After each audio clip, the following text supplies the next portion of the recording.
I'm Riley. I'm Dane. Welcome to Repair to Rev by Hemmings. Today, we're doing a car that's near and dear to my heart because it's a father-son team. Yeah, I always love it when you get a parent and a kid involved in a car project. This is a 2003 Mustang, and we've already looked over it real quick.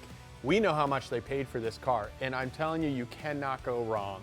A ton of car for the money. They're really available, and you can get them kind of in almost any package. You can get V8s, V6s, manuals, automatics.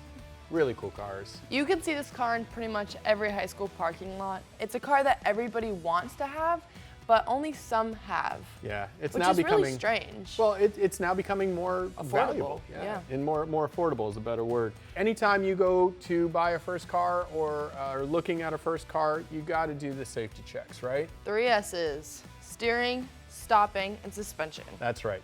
So we have a lift here. We're going to use it, but everything we do, you can throw a jack under a car and do the same stuff.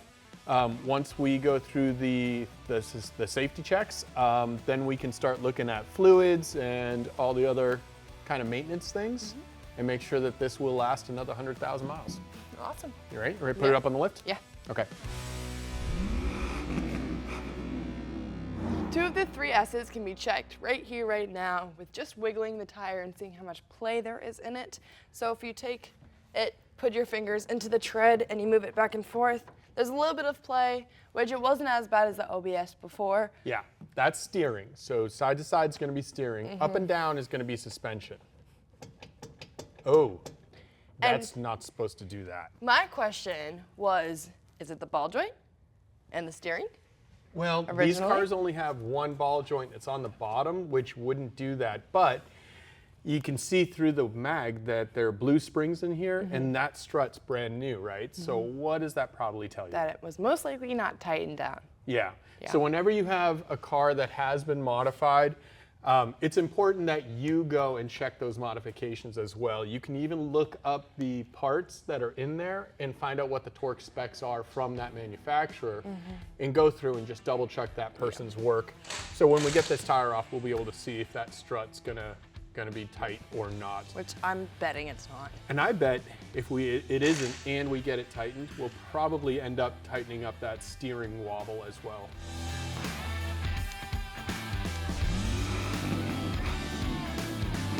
Now that we got the tire off, we're going to check everything in here.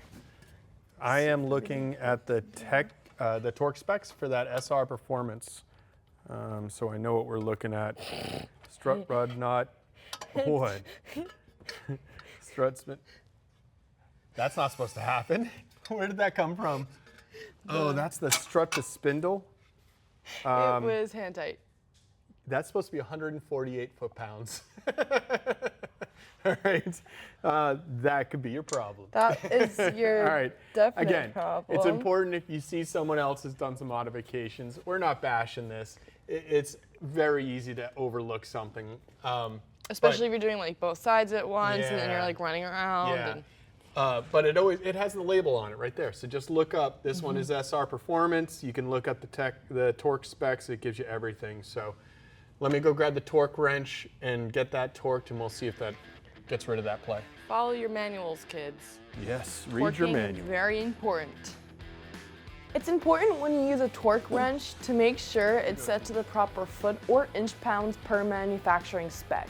Always tighten smoothly until you hear the click. And sometimes it helps if you have a dad around too. That's so dumb. It's dad strength. All right, so now that we got the strut torqued correctly, I feel a lot safer about that. We did take out the play. We'll show that again when we put the tire on. But while we're here, we can look at some other things. Obviously, they also replaced the sway bar end links. These are brand new. That's fantastic. That's something that wears out and you want to replace. They also replaced the tie rod end. And whenever you have a tie rod end, you got to check to see if they come pre-greased or not. It's simple. You just push on the rubber, and if it's empty like this, you got to throw some grease in there. You will drive the car without grease for a little while, but it will eventually wear out. So go ahead and put a couple of pumps in there. There we go. And that's plenty. So now that tie rod end should last as long as the rest of the suspension. This engine looks pretty good, Yeah, right? it looks awesome. So one thing to look for when you're buying a used cars is try to look to see if it's been pressure washed to just kind of make it look a little nicer.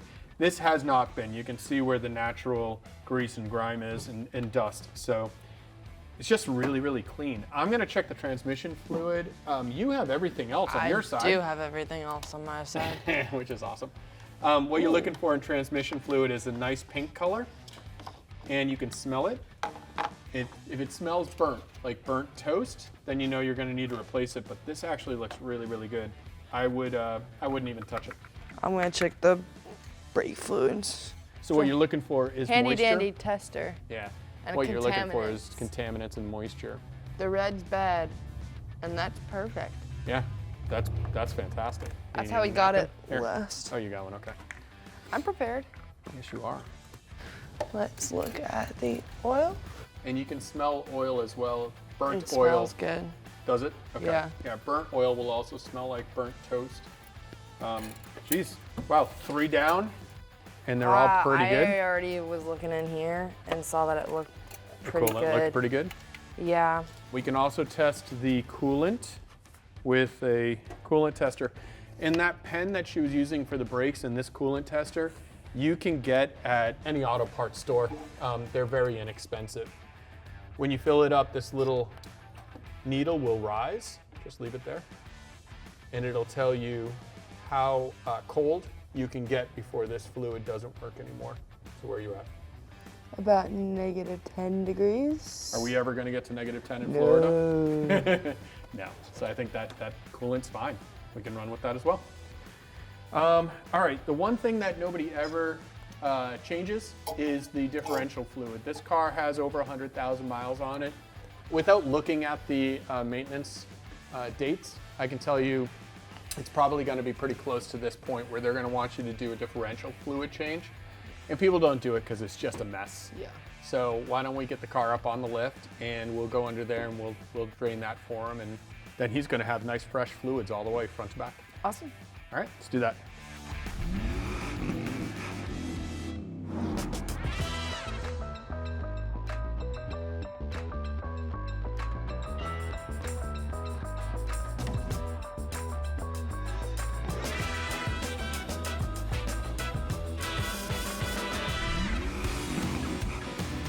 Under the hood was really clean. The fluids looked fantastic, and it hasn't disappointed as we got back here. No. It looks just as good. It does. I think they got a really good car They for got the money. for the price. They got a whole great lot of car. Yeah. So we're gonna go ahead and drain the differential. And again, it's something that a lot of people don't do because it can be a mess, but if you do it the right way, you can limit the mess. Mm-hmm. All right, so you wanna explain what we're doing? Yep. So we are going to be unbolting this panel. Make sure you have oil catcher because everything's coming out at once. Yeah. But make sure you don't fully take off the pan because if you do, it'll fly and everything will go crazy. It is just messy and a whole thing. Yeah, so it'll be a big mess. Don't do that. You can take off all the bolts in the bottom half and just leave the one on the very top. And that way when you crack it open, you can kind of limit the fallout. Always keep the data plates as well. There's one on each side for this car. Mm-hmm. And that way the next owner can look up those numbers and they can see what the rear end ratio is. I already see it leaking.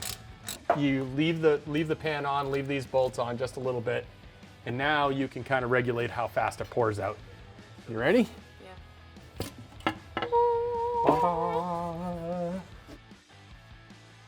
When we're taking the cover off, visually we're looking for any chips or cracks or teeth that are broken, but everything in here looks really good. How did they get this car for this much? You never get cars this good. This thing is in fantastic shape. So the factory just uses RTV or gasket maker to seal this up. So we'll go ahead and clean out as much as we can and then put some RTV on it, get this pan back on, and then fill it back up. Okay. All right, let's do that. This is stressful. La la la. La la la. I'm trying to make it look so pretty. For what like reason? It's never I'm gonna be icing a seen. cake.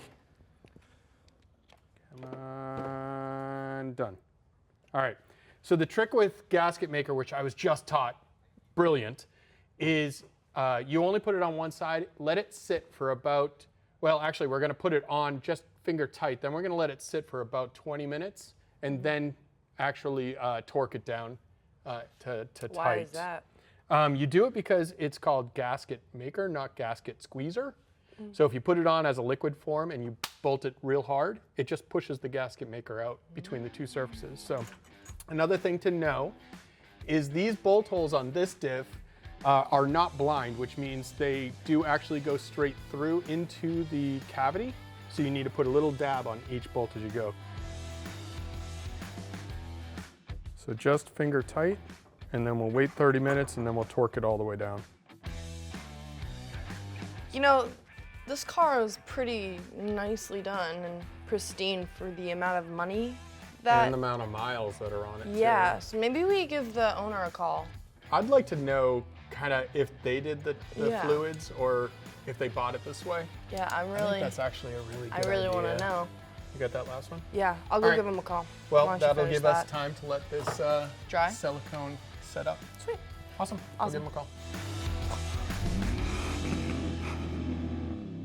All right, so we called Mr. Frank and Vincent, and they were close in the area, and we got them down here for some questions about the car, because it's too pristine for the price and mileage. Yes. Yes, for sure. We went through and looked at all the fluids under the hood, and they're perfect. So did you go ahead and do a service on this? Yeah, so we did oil change just recently, say maybe 2 months ago. We did coolant flush on it 2 months ago. Yeah, And that a makes transmission service when we purchased the car, which was about maybe 6-7 months ago. So that's about the only fluids that we've changed on the vehicle at this Okay. moment on the car. So. Okay, well, we did the rear end, and that gear oil was fine too. Fantastic. Everything was like On the honey. transmission flush, did they drop the pan? They did not. So they did a like a siphon setup Okay. where they siphon the fluid out and then they refill it the same way. So curious to see you know how the filter is and how the pan is and any metal shavings or anything of the inside in there from the regular abuse from the vehicle for the last 20 years, right? Yeah.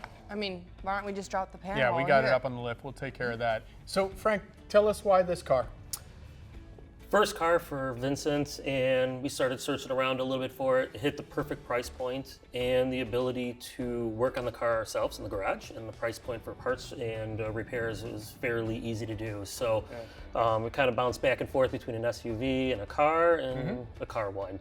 Well, listen, you're right on. The price point's exactly what this show is about. It's Yep. finding cars that are affordable for kids their age, that you can still get parts for, that are pretty easy to work on, and that hopefully the parents can get involved as well. Yes. I always say, whenever I meet another car dad or a car mom for that matter, if we don't pass this knowledge down to the next generation, then these cars are going to end up in junkyards and not staying on the road. So Agreed.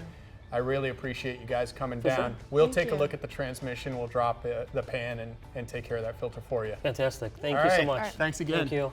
Bye, Vincent. Nice meeting you. Nice meeting you. All right, we'll get to work. All right, so we're going to be unbolting the transmission pan, and just like the pan in the back, make sure that you don't take all the bolts out, just so nothing falls out Yeah, completely. you don't want and- this whole thing coming down with a Oil, gallon of transmission fluid. So leave one in the front, leave one in the back, and then you can take one off and tip it, and it'll drain. How much is in there? Oh, I will let you know when I get it out. Ugh. A lot? It's like, yeah, it's a lot. All right. Fluid looks fine. Yeah. We knew that. Yeah. This little thing floating in here freaks people out, but Mr. Frank told me about this. He said when they build these cars in the factory, this is a plug that gets pushed into the pan the first time they fill it up. So if I had saw that and I hadn't gotten that tip from Mr. Frank, Would you freak out? yeah, I would be looking for a broken solenoid or something in the transmission. So good tech cool. tip. All right. Fluid's clean. Yeah. But we knew that, right? It was supposed to be clean. All the fluids were clean. Yep. So. And then you see there's a magnet at the bottom of this. And this might make you nervous, but this is normal wear and tear for a transmission this big. Sorry, this many miles. So pretty good. Let's clean all this out, clean this, get the gasket surface cleaned up and put it back in. Okay. And we got to check the filter before we do that. That's right. All right. Let's give it a wiggle and it should pop down. There it is. Hey, Yahtzee! It didn't get you, did it? No, it didn't. Quick Okay. reflexes. Good. Yeah, push hard. There it is. Okay, good. Now that that's seated, we'll go ahead and just put the pan up. So grab a couple of bolts here. Just put that anywhere. Hold on. Let me get past this bolts. There we go. When putting bolts in anything like this transmission pan that has a lot of fasteners, always hand tighten them first, then snug them down in the star pattern to make sure you get a good seal. So we just finished torquing the pan bolts, and that was in a star to 12 foot-pounds. So now we just have to put the fluids in the rear and we'll be good to go. Yeah, I think we're done after that. And then all the fluids are gonna be nice and clean in this. There's a couple other things I wanna look at with the suspension. Since we didn't have to do a whole lot of the fluid change, we have a little bit of extra time. Maybe we can look at some camber plates or something else. Yeah. Okay, All sounds right, good. let's go get some fluid in the rear diff. Tell me you got it in? All right, you hold that in. Okay. And it's gonna take a little while because this is very thick. How long are we waiting for? Until it starts to drip back out of that hole. It's gonna be a little while. This is some thick honey.